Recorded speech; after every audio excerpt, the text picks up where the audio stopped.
Welcome back to Papa Z's Bees. Last week we did a video on the winter pack down and the honey extraction of the corner Flow Hive. I know a lot of folks really don't care much about the winter pack down. They just want to watch the Flow Hive get extracted. So what I'm going to do is I'm going to take the extraction portion of that video and put it into this video so you can, if that's all you're concerned about or want to watch, you can certainly do that. So just to kind of an update of what was happening, during this time of year we do a pack down, or basically getting the hive ready for winter. That includes taking the Flow Super off the hive because we don't want the bees to have to manage that much space over the winter. That they would have to keep it warm, and that's really not a good thing for them to do. And if they get too cold, of course they're gonna die, and we don't want that. So what we do is we take the Flow Super off and then put an insulated cover on. And if you're interested in have that insulated cover, you can watch the full video. I'll put the link at the end.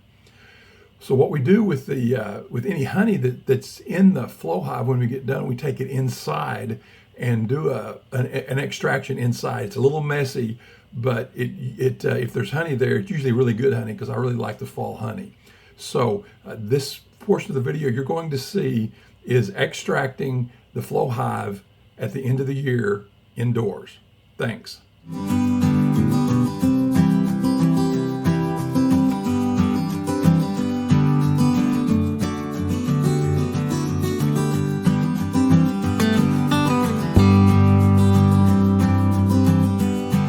Okay, this is the Flow Super that we took off earlier in the video.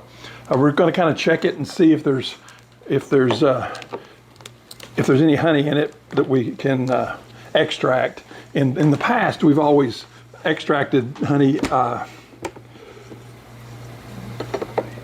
the end of the season. So we'll see if there's honey here. Oh wow, that's got about a half on that side.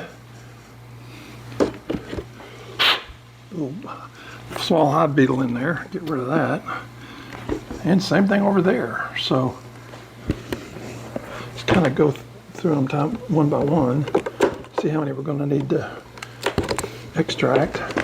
Okay, there's some there, some there. So we're going to have to extract most all of these. So this is a pretty good thing to have to deal with, having to extract twice from this super. So what we'll do, we'll take a break here. We'll get get all the hardware in place and some glass jars to fill, and then we'll show you the second extraction.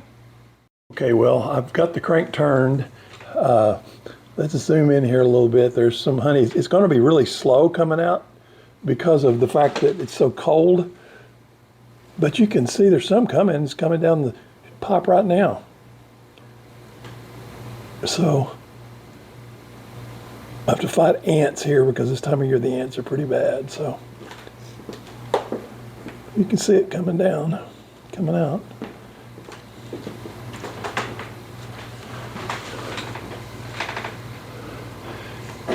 Whoa, here it comes. I didn't have the jar quite under it.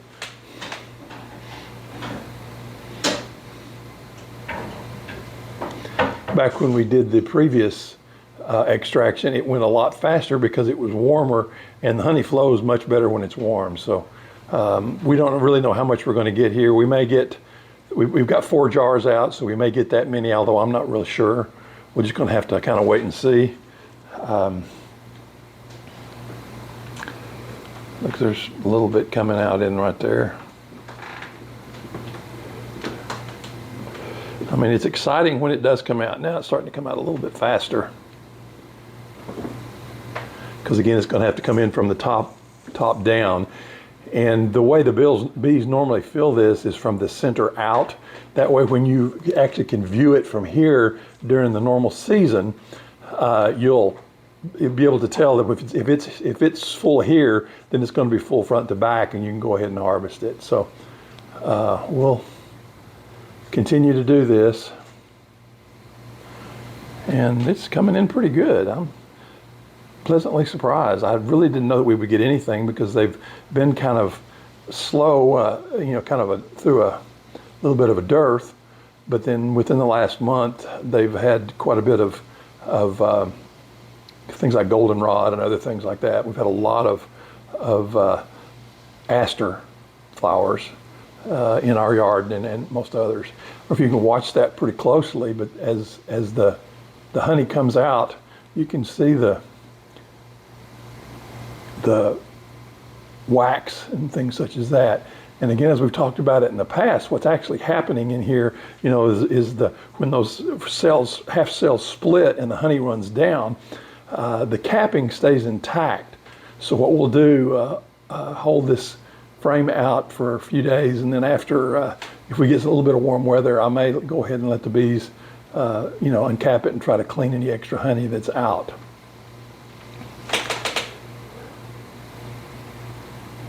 You can see we've got quite a lot of honey so far. And again, I don't know how long it's going to take this. Typically, when we do these end of season harvests, you know, just before we pack them up for winter, you know, we will, you know, pull these things and let it run, and just let it run until it completely stops running, because there's so much, you know, so little of it, I guess I should say, this time of year. So we're just going to kind of watch it and let it run.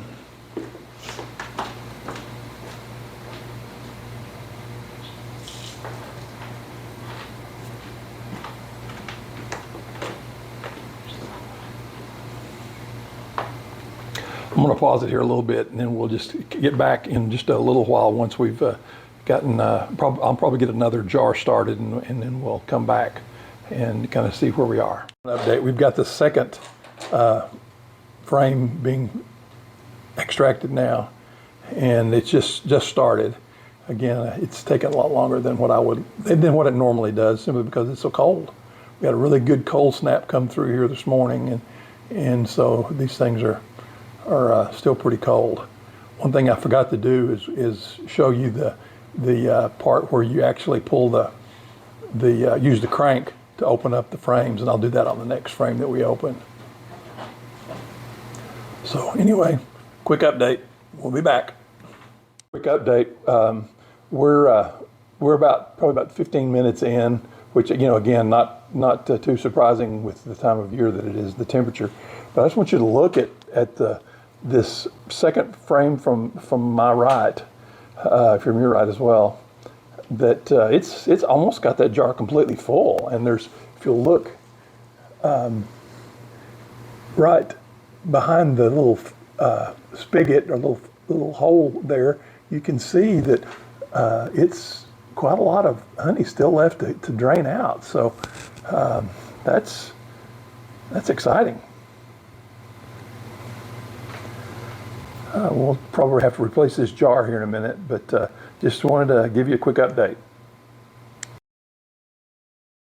Kind of wanted to show you was how we actually turn the spigot on, as they say, or crank it.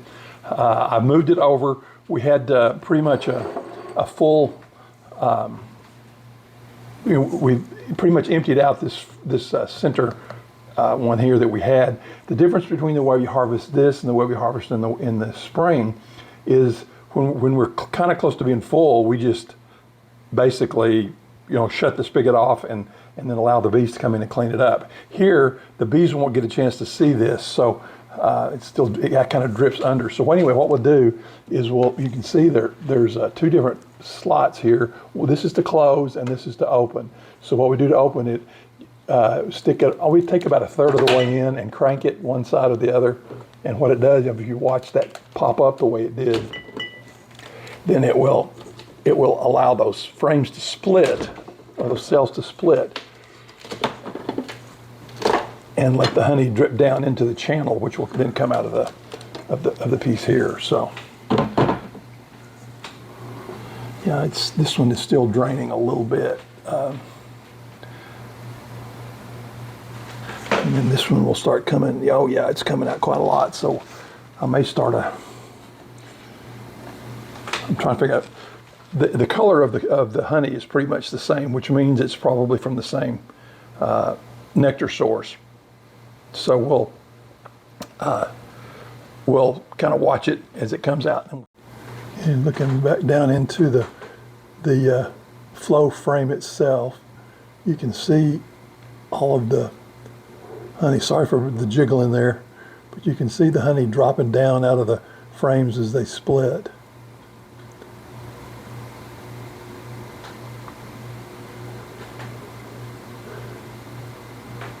Substantial amount of honey coming out, so fun, fun, fun.